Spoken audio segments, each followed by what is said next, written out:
Well, hello there. Technical bugs aside. And welcome to a one-off edition of 3 Tune Tuesday, which we are calling 6 Tune Sunday. 6 Song Sunday. 6 Song Sunday. Yeah. Yes, sibilance. 6 Song Sunday. 6 Song Sunday. I am your host, Boneapart, and with me is your hostess, Yulia. Hello. And as you might be able to tell, we are not doing our regular thing right now. Yeah, and it is really, the departure from the norm is throwing us. It really is. Not only are we not in or at our normal coffee table room. Dining room table. That's what I'm looking called. for. Yep, okay. Yep. That's why I'm here. Yeah, we are not there. We are, in fact, in a hotel in Phoenixville. Yes, we are currently staying at the Mainstay Inn in Phoenixville. We are actually taping this on Saturday night, the 21st, to be aired on Sunday, the 22nd. Yes. We're here in Phoenixville because we are here because they are renaming, the Colonial Theatre is renaming their 1903 theater the 1902 theater. They discovered that the theater actually opened a whole year sooner than what they initially thought. They found some historical records, and so they're rechristening their theater, and to celebrate it, they're going to do a tour of the theater tomorrow at 11 a.m., and afterward they will be screening the silent film classic of Georges Méliès, A Trip to the Moon. Le Voyage dans la Lune. A Trip to the Moon. A Trip to the Moon. A Voyage to the Moon. Oui. Yes. So yeah, that's why we're here. We're in Phoenixville. We just went and had dinner and had some beer. Yeah. And now we're in the hotel room, and we've got our portable pod set up, and we're stumbling through, man. We're flying by the seat of our pants more so than usual. More so than usual. That's right. Yeah, it will be an adventure this week. Yeah. Yes. Yeah. And it's supposed to also snow a lot tomorrow. So, guys, I'm a little nervous. But yeah, we're just hoping that it holds off long enough till we get this done, and then we can get on the road and get home. Yeah, and we'll probably have another canceled curling league night. Man, I hope not. We've been hosed out of how many now? 3? Yeah, I something think. like that. Yeah. Because we got hosed because the compressor went, and then we had snow and ice that one week, and no, that they didn't cancel for that. They did. Did they? They did. No, they didn't. We were there. Yeah. Yeah, we were totally there. Yeah. Yeah, but then we missed the last 2 weeks due to a hockey tournament they were having, and then the Super Bowl. Yeah. Yeah, so we're really anxious to get back out there. Totally. Yeah. Yeah. Start throwing some rocks. Mm-hmm. Yeah. But in the meantime, here we are in Phoenixville. We just had a nice meal at Molly McGuire's. It was nice. It included fish and chips and Guinness. Yeah.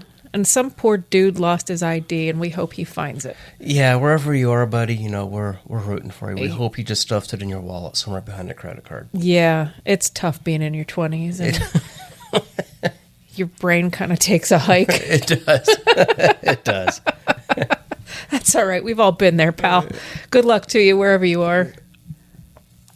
So, yeah, we are doing this special 6 Song Sunday because, we're in Phoenixville, and it's a special weekend for us, and we thought it would be fun to do something a little bit different. And so we have decided to do 6 songs because we just pulled a number out of the air. And further, we decided to do 6 songs from 1902. I'm excited. Yeah, we don't often get these really old ones. Right. No, it's to coincide with, the Colonial having discovered that they opened in 1902. Yeah. Yeah. That heater is really loud. It is. But I don't want to turn it off. And I'm sure you guys can hear it. It's a small hotel room. It's smaller than a dorm, quite frankly. It's tiny. Oh, but yeah. It's nice. Yeah, this is way smaller than my dorm room. Yeah. It reminds me of, you ever stayed at a microtel? Yeah. It kind of reminds me of, it's like kind of like a fancy microtel room. Yeah. Because it's nice. It's a nice hotel. You know, it's clean and it's nice. But it's a little small. Yeah. It's a little small, and so we're kind of right on top of the heater. Yeah, we are. But at least the heater is working. Amen. Amen. Yeah, so let's play a song. Let's How about play a that? song. Yeah, We've got 16. 16. We have 6 How much songs. time you got? Oh. We have 6 songs from 1902. I don't know where 16 came from. Oh, yeah. We have 6 songs, and we are testing out our new pod thing. It's the Zoom Pod Track 4. We usually use the Zoom Pod Track 8, which is bigger, has a few more buttons on it. This is our first time using this one, so I'm excited. Yeah, it's small. I would say it's probably about 4 inches by 8 inches. Yeah. It's little. It is. And I'm surprised it does what it does. Yeah, and we'll see how it works. Yeah. As always, we're unscripted, and in this case, we're kind of untested as well. Lucky you guys. Yes. So you picked 6 songs from 1902. I did. None of which I've heard before. That is not quite correct. Oh. Have we played one of these before? One of them I know you have heard before. Okay, all right. And it's going to be our first song, in fact, to get it out of the way. I see. So, other than being all from 1902, is there any rhyme or reason, or did you just pick these at random? Quasi at random. The one that I chose first, I chose because we both know it. Okay. Some of the others I chose because I really liked the label. Literally, I liked how the label looked. That's like how I choose wine. Right? When I when I go to the liquor store and I go to buy a bottle of wine, like I'd say 60% of my decision comes from like, is it pretty? Yeah. 'Cause, well, you've got red wine, and this one it's a dark red wine, and this one's a dark red wine, but this one has a cat on it, and that one has a naked monkey. So I think I'll drink the one with the cat on it. A naked monkey. Well, yeah, I'm just pulling things out of the air. Yeah. Okay. Or like a monkey would, pulling it out of my butt. Ew. Yes. Okay, so our first song. Jesus. I'm not going to tell you the name or the artist. I'm not looking. But I will tell you that the pianist in it is Fred Highlands. He was a house pianist for the Columbia record label. Okay. And you say we've heard this before. We have heard this before. Okay. Yes. And I think we're just going to get right into it. Okie doke. Okay.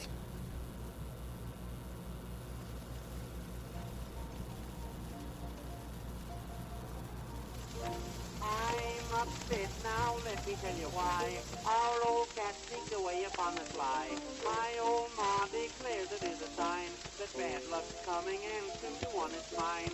I've been wondering who I am to blame for sneaking the bacon and the brawn and the can of milk and the beefsteak pie when they're missing on a Sunday morn.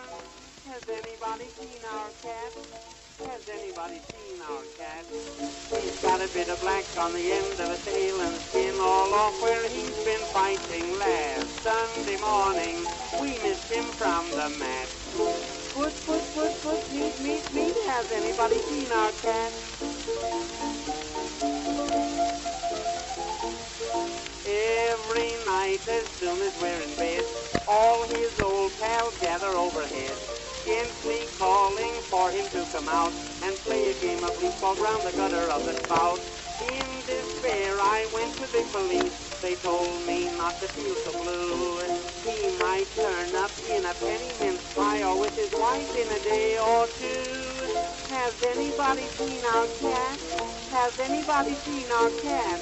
He's got a bit of black on the end of his tail and it's skinned all off where he's been fighting last Sunday morning. We missed him from the mat. Put, meet. Has anybody seen our cat?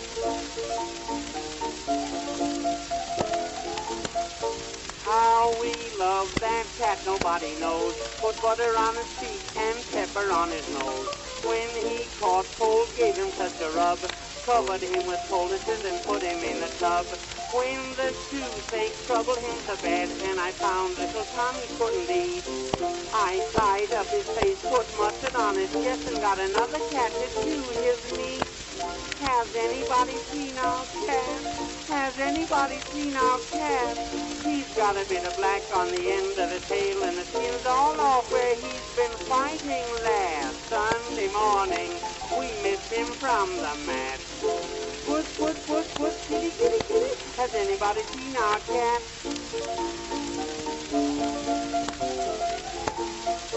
I should have taught that poor cat how to read.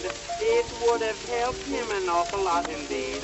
Lost and found column in the paper he would see. If I gave a big reward, he would come back to me. 9 lives you have like any other cat. So Tommy, dear, if you are dead, come back and spend the other 8 with me, and I'll serve you breakfast every day in bed. Has anybody seen our cat? Has anybody seen our cat? He's got a bit of black on the end of his tail, and the skin all off where he's been fighting last Sunday morning. We missed him from the mat. Puss, puss, puss, puss, kitty, kitty, kitty. Has anybody seen our cat? So do you know who that was? Of course I do. It is our dear friend Billy Murray. That was Billy Murray. When did he begin his career? This was one of his earlier recorded songs. I was going to say it would have had to have been, right? Yeah, because this was on Columbia, and he primarily recorded he did the vast majority of his work on Victor. Victor, right. Yeah. Huh. Yeah, we love Billy Murray in this house. We really do. And I mean, when we call our cats, it's now like a thing in our house. We go, puss, puss, puss, puss, kitty, kitty, kitty. That's an adorable song. Yeah, you can never go wrong with Billy Murray. No. Yeah, and in I believe it's April, we will have Billy Murray Day. May. It is May. Yes, it's that's May. correct. His birthday is in May. Yes, Billy Murray Day. We will once again celebrate Billy Murray Day. Yes, absolutely. And now we're going to move on to our next song, 2 of 6. Okay. This one is entitled Home Sweet Home. Oh, be it ever so humble. Oh, I guess there's no place like home. That's right. Okay. Yes, this is performed by Suzanne Adams. Okay. The label, one of the reasons I chose it, is the Gramophone and Typewriter Company. What? Yes, the Gramophone and Typewriter Company Limited. It was the British arm of the Gramophone Company, which was founded by Emil Berliner. Oh, as in Deutsche Grammophon. Well, Emil Berliner also had a part in founding the Victor Recording Company. His name is everywhere. I was going to say, they must all be interrelated, because the only gramophone I know is the Deutsche Grammophon. Yeah, they really are all related. Yeah. Okay. Yeah, there's a lot of crossbreeding there, and we can talk about more of that later and with one of the other labels that are coming up as well. Yeah, it might be helpful at some point, and I don't know, maybe we're the only people that would find it to be helpful, but like a family tree of how the different recording companies sort of branched out. And that's a really neat idea. You know what I mean? Yeah, it really I think is. we'd have to work our way backwards. I think we'd have to start with, well, no, that's a 9-headed hydra, isn't it? Well, I mean, but there are some of them. Edison and Columbia kind of did their own thing. Right. Their family tree is a stick. But you've got the Gramophone Company, the Berliner Company, Of course, Victor, HMV, JMV, ACO. Exactly. They're all related in various forms. So, I do like the idea of the family tree. Yeah, that's interesting, because I'm sure that I think it would be helpful to it would be helpful to have like a timeline. Yeah, it's a good idea. Like, do we know what the first recording company was? Like, who claims to be first? Edison. Of course he does. Edison claims to be first. Of course he I does. believe he had the original patent on a cylinder phonograph. Okay. I think you're right. Yeah. That sounds right. Yeah. Yeah. Yeah, but, Berliner was able to make a disc, which is different than a cylinder. And easier to store and more portable and Right. not as easily damaged. Correct. Yeah. Because cylinders were what? Aluminum? They're originally aluminum and then wax. Yeah. Yeah. And that's Yeah. that those will get damaged. Yeah. But shellac holds up a little bit better. Yeah, so, we'll plan to do that. We'll plan to make a family tree, and as part of our research, we can wander our way down to Dover, Delaware, to see the Johnson Victor Phonograph Museum. I have driven past that. I can see the sign for it on Route 1. Yeah. Like yeah, there's exactly. actually a little picture of a gramophone, of a gramophone, Yeah. right? Yeah. On the sign, and I've driven past it so many times, and I've never thought to stop. No. Have you been? I was once, yeah. Of course you were. Yes. Okay. Of course you were. Yeah. Yeah. Yeah. Okay. Yeah, I'm game. Okay, awesome. Yeah, stand by for that. In the meantime, we're going to play a song, Home Sweet Home, by Suzanne Adams. Wait, is she the singer? She is the singer. She's Okay. the artist. She was a soprano born in Cambridge, Massachusetts. She had a career at...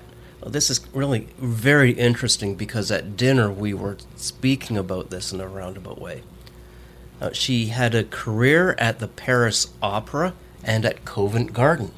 Covent Covent Garden. Covent. Potato, tomato. Yes. Covent Garden in London. Yes. Neat place. Yeah, never been, but we'll be there. Yeah. Yeah. She ultimately retired from the stage in 1903, but she did have a number of 1902 recordings. Okay. Okay. The composer was Henry Rowley Bishop. Oh, we've heard of that guy before. We have, yes. Okay. Yeah. So he composed the song, and the lyricist was John Howard Payne. So by the, and he wrote this in the early 1800s. Okay. Okay, so by the time that Suzanne recorded it in 1902, it was at least 80 years old. Okay. Okay. You need to not turn your face toward me. I know the microphone. Okay, that's better. Yes. Okay, all right. Yeah, we don't have our normal setup here. We are literally holding the microphones. Yeah, it's very strange, you It guys. is. So sorry. Yeah, and for someone like me that constantly fidgets, I'm always moving, so I have to Yeah. make sure that the microphone moves with me. Okay, so here is Home Sweet Home.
That was Home Sweet Home.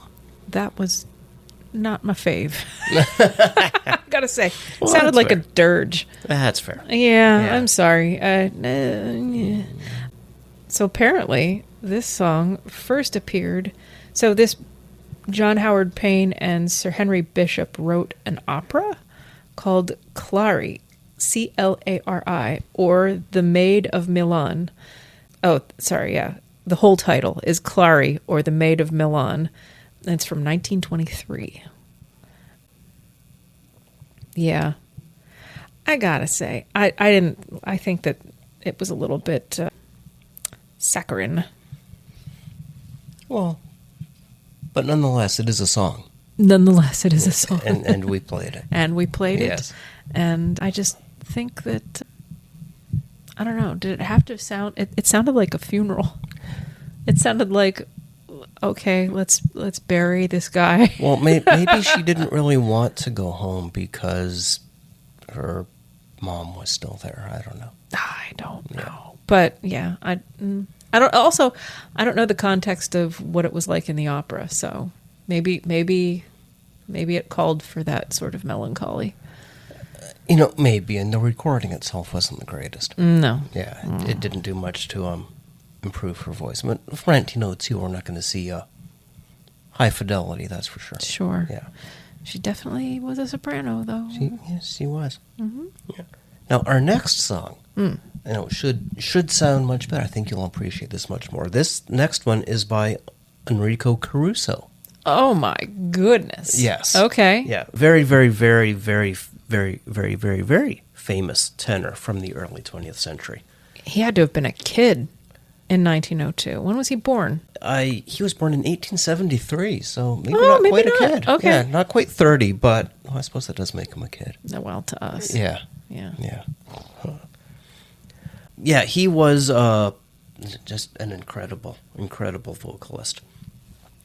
And he is going to sing for us Amor ti vieta, or, as translated, Loth doth forbid you not to love. How's that for a title? Wait. Let me look at that. Hold on. Amor ti vieta di non amar. Love doth forbid you not to love. That's stupid. Maybe. Love. Let me see that again. Love doth forbid you not to love. Yes. Forbid you not to love. There's like... Too many negatives. There's a lot going on in there. Yeah. Hold on, let me look at the Italian. Amor ti vieta di non amar. It doesn't make any more sense in Italian. Sorry. Okay, so we were talking about the family tree of record label companies, gramophone companies. This one was recorded on his master's voice.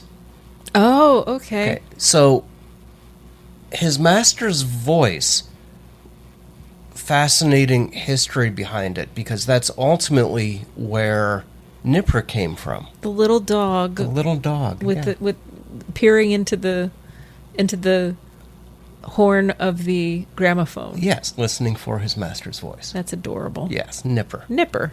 And his master's voice, the label and the record company, ultimately became HMV. His master's voice. Right.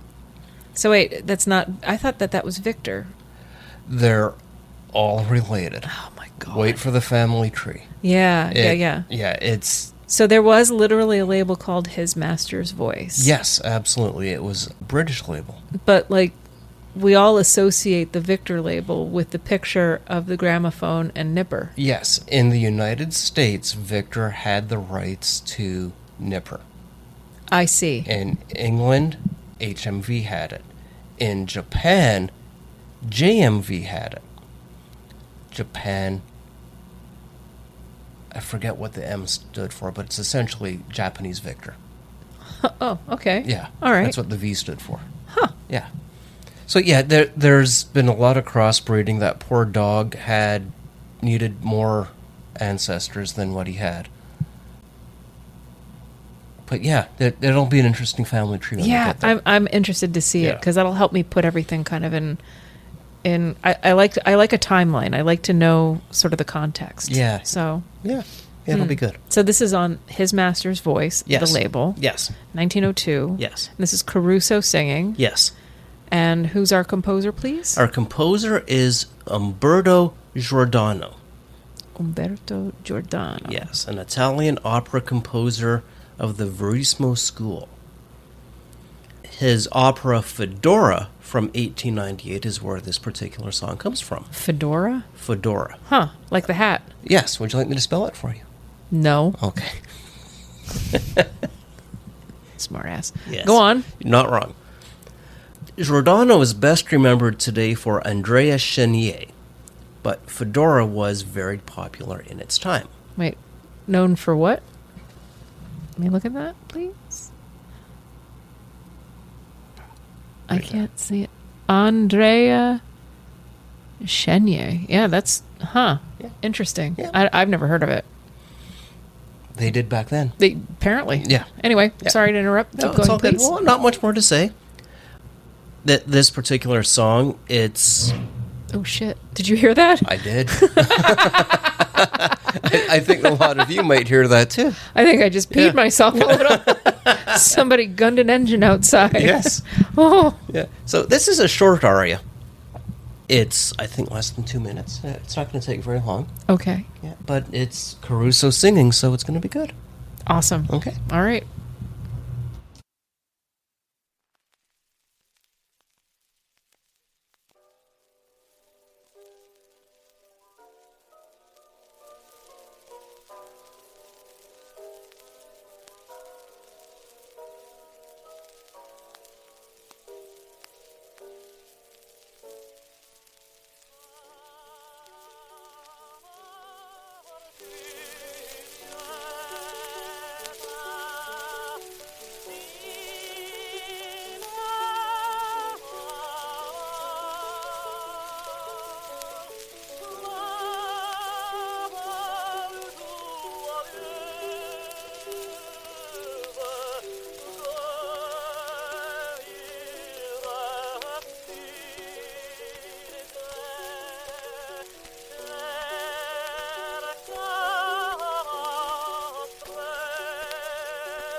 Told you it was short. Yeah, you weren't kidding. Yeah. Huh. Yeah. God, he's almost like a countertenor, isn't he? Just about. Very high. Very high. I mean, beautiful singing voice, obviously. Master of his craft. Legendary. At first I thought, because it's well within the range of like an alto, of like a woman's alto voice. Yeah.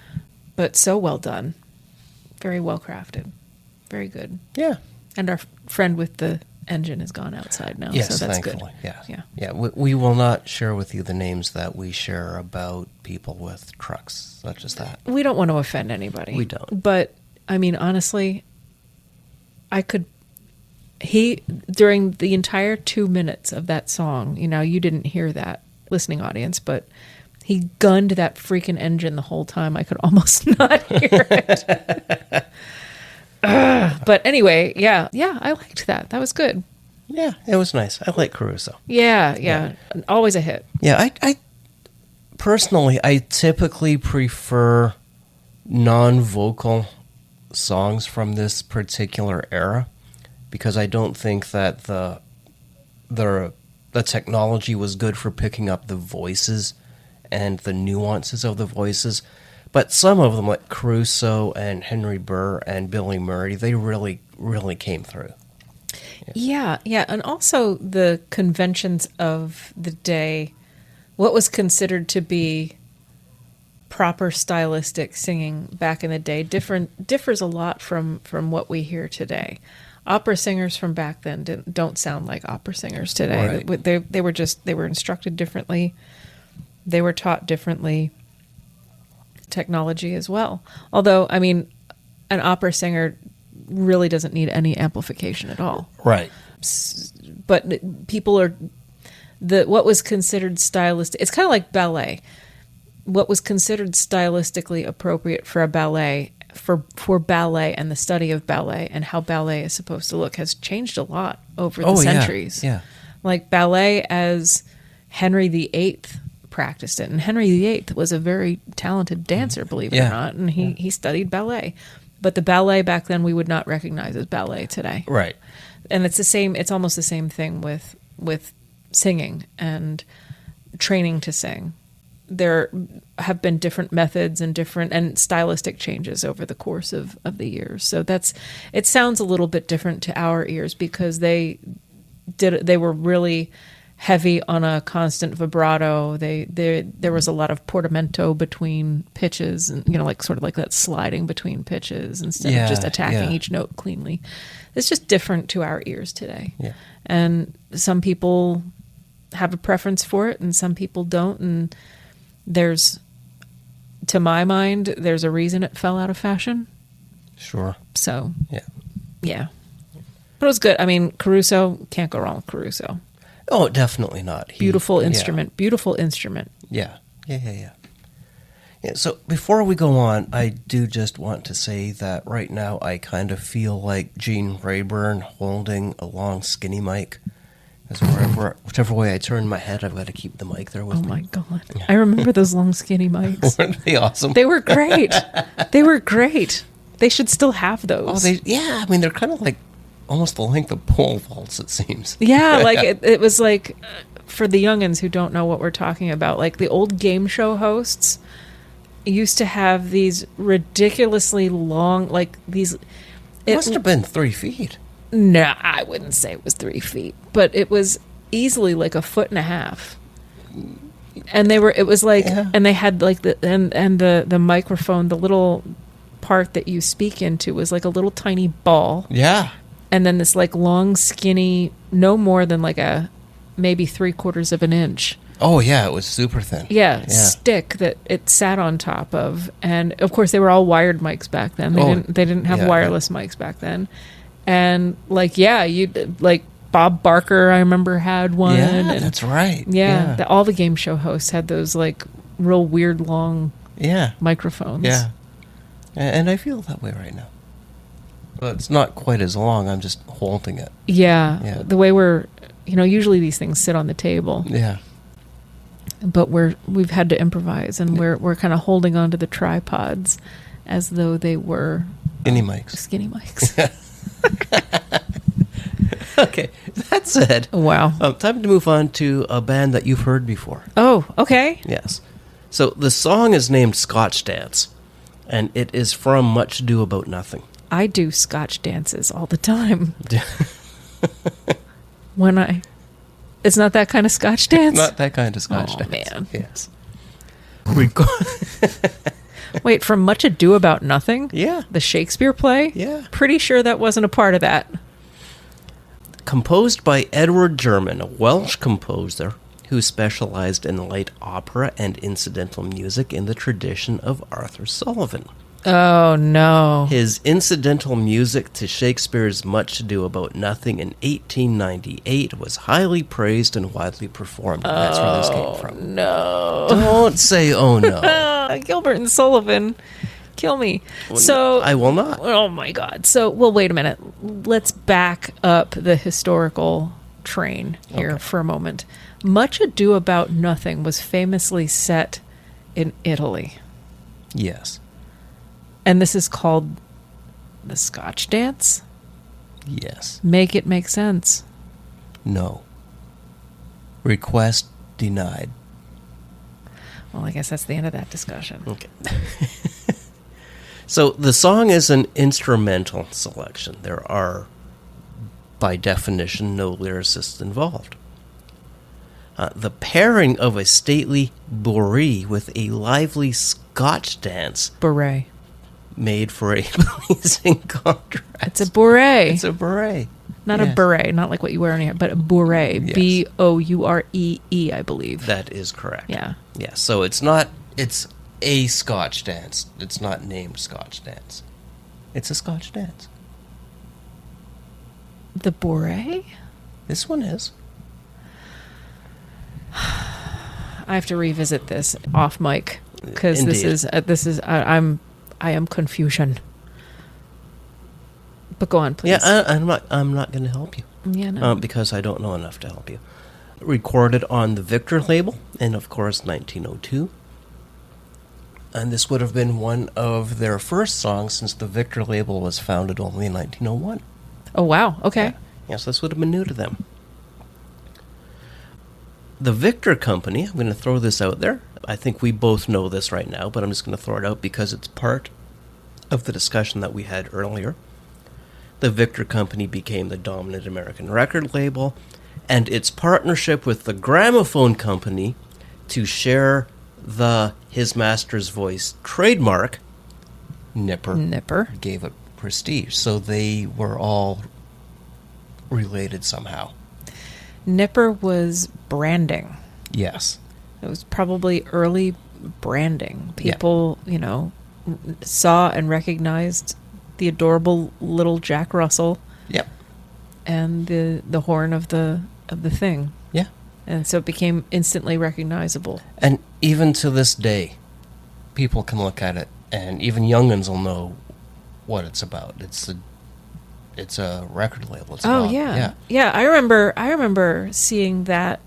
I think on a commercial, like in the late '80s, early '90s, of a little dog in front of a stereo. Yeah. Doing that. Yeah. And I think it would have been Sony? Yes. Let me give you some history on that. Okay. So in 1929, Victor and RCA merged / RCA bought Victor. Mm-hmm.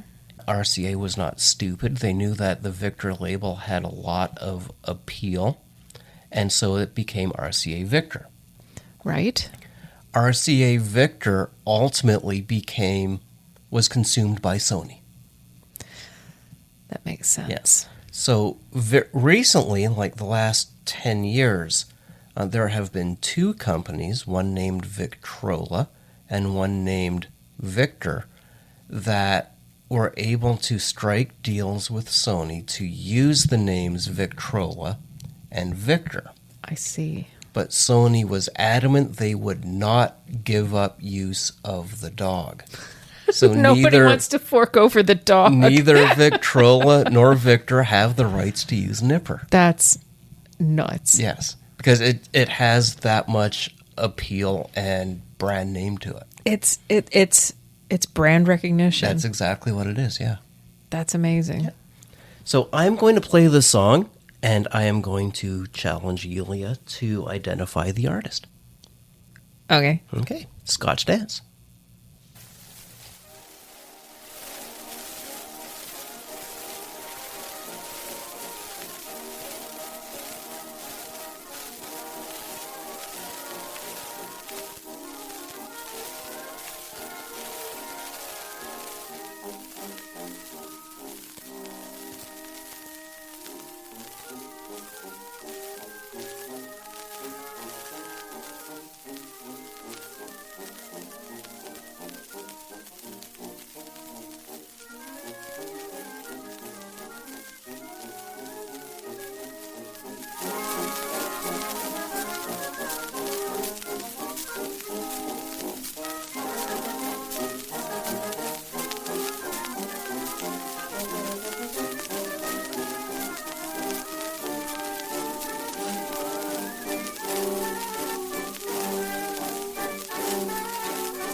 All right. A couple of things. Okay. Oh, our gain is really up. Yep. That's a little better. Okay. Yeah. No, that's fine. Okay. First, that was definitely they were trying to make it sound Scottish, because they were trying to. Did you hear the drone? Yeah. Yeah. So, a questionable choice for the composer for a play that was very firmly set in Italy. But okay, and I was a little distracted too by the really cool tuba part. It was cool. It was very cool. Yeah. It was, and you know, I complained about it because I thought it was going to sound Gilbert and Sullivan-y, and I am decidedly not a fan. But it was. I enjoyed that. I actually really enjoyed that. I would like to play that. Oh, good. And as far as who played it,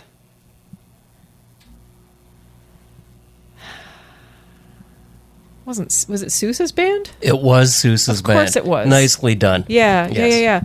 And the giveaways for me again was the tuba part, because Sousa's band, a march does not function without a good tuba part and a good tuba and a good bass part and good bass players.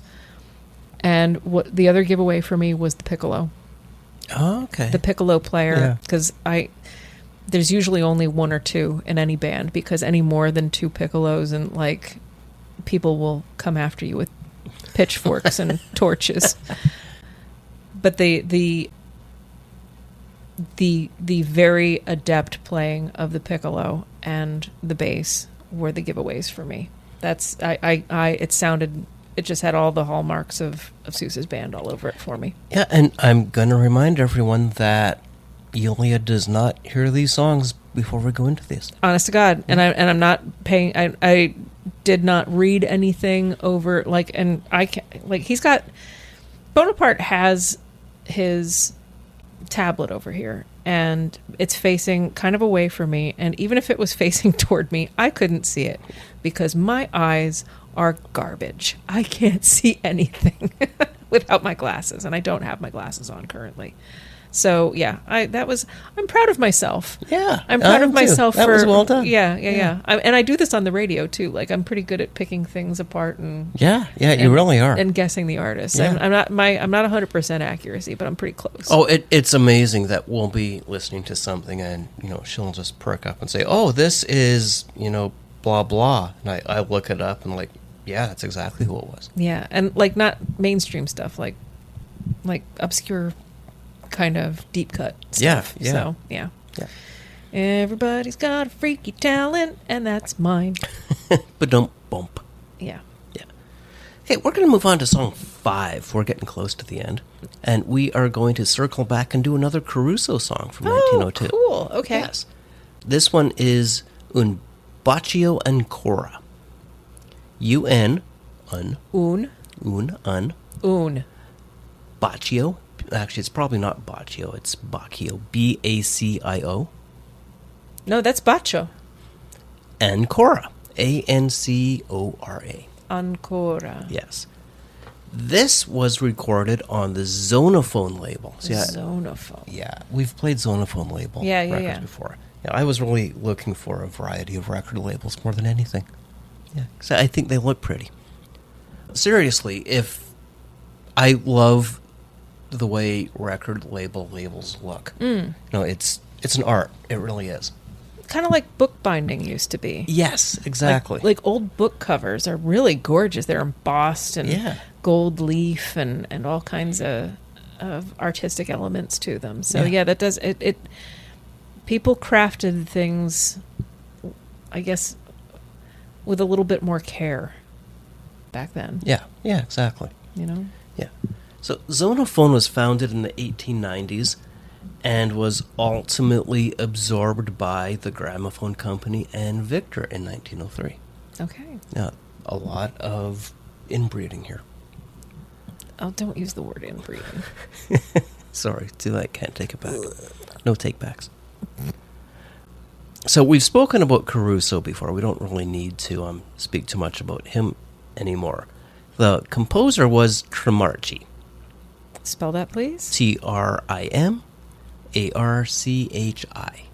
Trimarchi. Yes. And it's I love this. It's a Neapolitan style song. Oh, okay. So when I was young, really young, like single digits in age, we always used to get these big tubs of Neapolitan ice cream. Chocolate, strawberry, vanilla. Sure. Yeah, and I could not pronounce Neapolitan, so I always called it Napoleon ice cream. Because that at least I could pronounce. And Italians everywhere are freaking out. Yeah, right now someone has just shot upright in bed going, "What the fuck just happened?"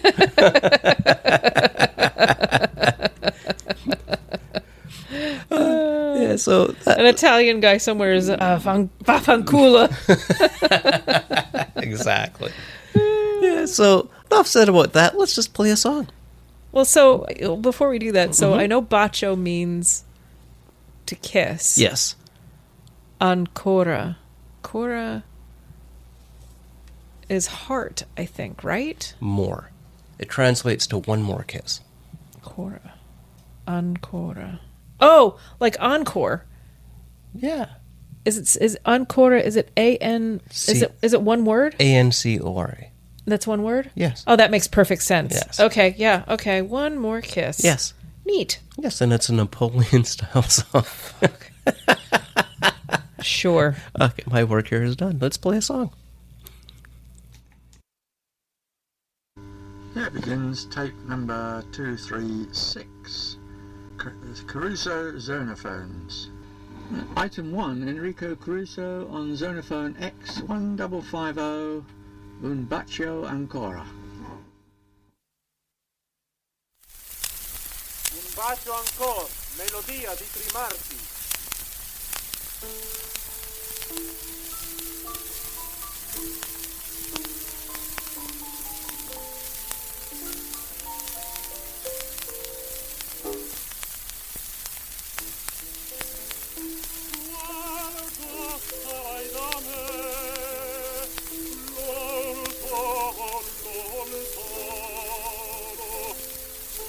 Ricordati del verde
Beautiful.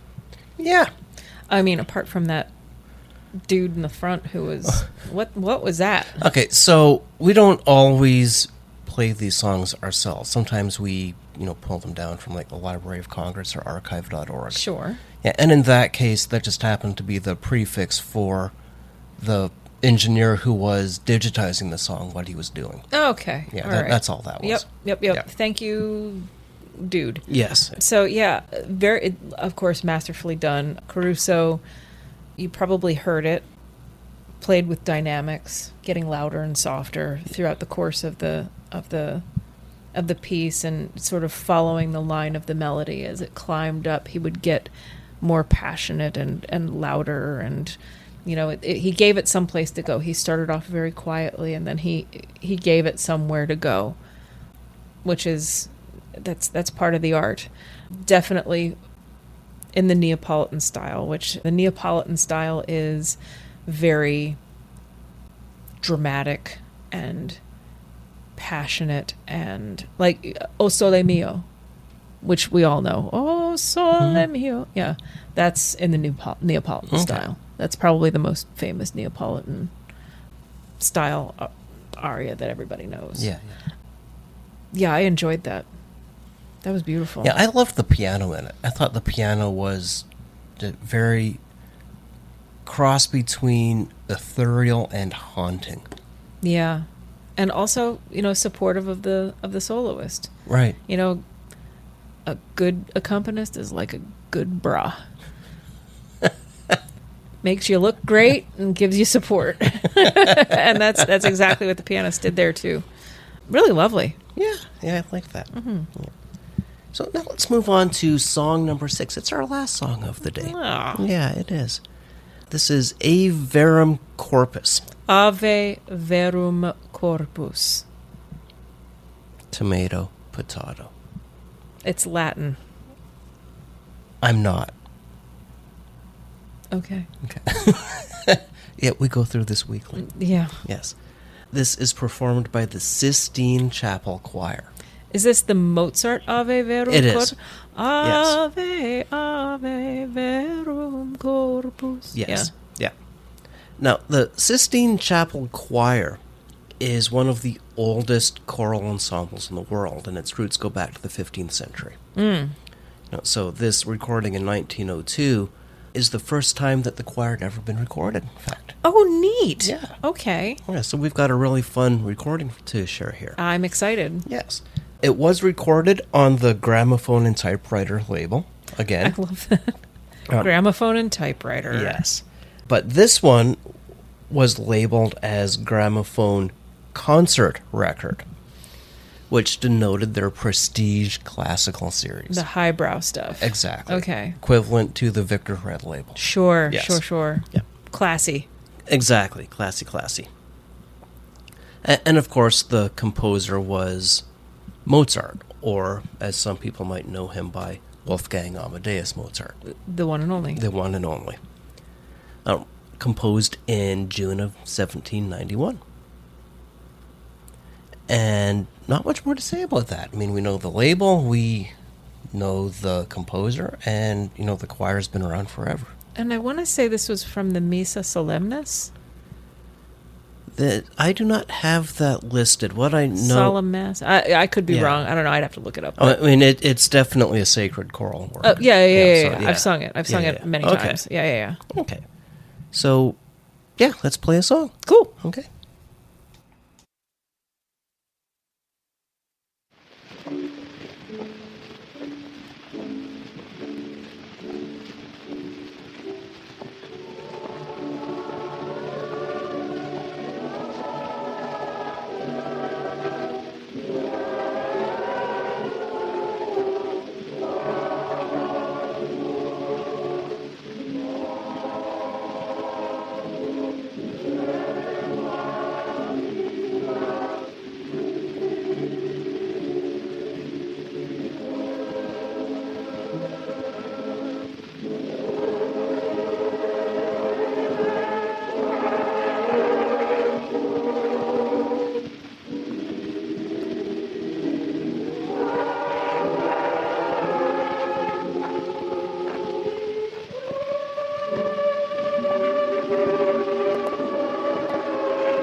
So, interesting fact about that particular recording is that the label note on the record reads Canto Gregoriano, but that is decidedly not a Gregorian It's chant. not Gregorian chant. Yeah, so that should not have been on the label. Yeah, furthest thing from it. Yeah.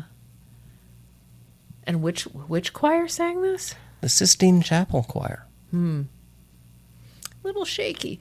You know, I mean, that was the first time that they recorded as well. I know, but I expected better.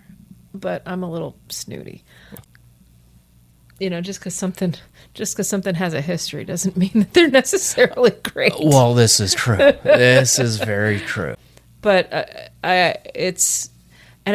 you can tell they were trying to get their heads around the technology, and that they were still kind of fumbling their way through it. Not unlike what we do every week. This is true. So I'm not gonna hold them on that. But so that's normally played with an orchestral background, like orchestral accompaniment. And so, of course, we didn't hear an orchestral accompaniment. We heard a piano reduction, and piano reductions are usually terrible. So we're not going to fault the pianist either. Right. For how bad that sounded. Well, it didn't sound bad. I shouldn't say it sounded bad, but it didn't sound as full and beautiful as it could have. And maybe that worked to the disadvantage of the singers. I don't know. But it's a beautiful piece. I love the piece. I was singing along with it. That can confirm she was. Yeah. It's so beautiful. There are gorgeous like suspensions in there, and Mozart really knew how to write for choirs and for singers, and just beautifully well written music. There's a reason why Mozart has lived on well past his death. Yeah. Just gorgeous music. That was fun. I enjoyed that. Oh, good. I'm glad. 1902. 1902. Yeah. And that brings us to the end of all of our songs. It does. It does. Do you believe we didn't have one single commercial for any of our shit? Well, I was thinking of that too, but I thought for a special, Yeah. Yeah. Well, we'll do a little bit of a drop. Sure. Come to our website, blindskeleton.one. You can find out all the neat stuff we're doing there. You can sign up for our newsletter there. If you sign up for our newsletter, you are entitled to a free sample of our coffee from Skeleton Brew. Sorry, I like brain farted. Yes. I'm tired. skeletonbrew.coffee, COFFEE. You can go putz around on either of those websites and find all the cool stuff that we're doing, and the cool coffees that we're selling, and the cool things that we're supporting with that coffee. And yeah, come check it out. Yeah, absolutely. Our socials are there. Find us, say hi, shoot us an email, call us. We have a phone number, 302-609-1925. Leave us a voicemail. You want to be on the show? It's got to be better than what we're doing. So drop us a line. We'd love to talk to a guest. Absolutely. It can't just be us blabbing in your ears the whole time. Right? Absolutely. Did I miss anything? No, I think that's it. Okay, Yeah. cool. Yeah, come check us out. blindskeleton.one, skeletonbrew.coffee, and nokings.coffee. NoKings.coffee. We've got great coffee. We've got great music. We've got theater on the Blind Skeleton site for some old movies. We're going to have a watch party soon. Come check us out. Get in touch. Follow us on Blue Sky. Join the mail list. And keep on top of all that we do. Huzzah. Huzzah. And that brings us to the end of our show. Okay. Thank you all for listening in on a quasi-random, very odd, one-off, Terrible technology. 6-song Sunday. Yeah. Yes. Thanks for hanging with us. Yeah, absolutely. You know what? We will perfect this so that we can take the pod on the road elsewhere. Yeah, this is fun. I like doing this. Yeah, we were practicing. And thank you guys for listening and for putting up with it and for taking the journey with us. Yes, indeed. We'll be sure to keep in touch with everyone that gets in touch with us. And that said, have a great morning, day, evening, wherever you are. And we'll talk to you on Tuesday. Okay. Bye. Bye.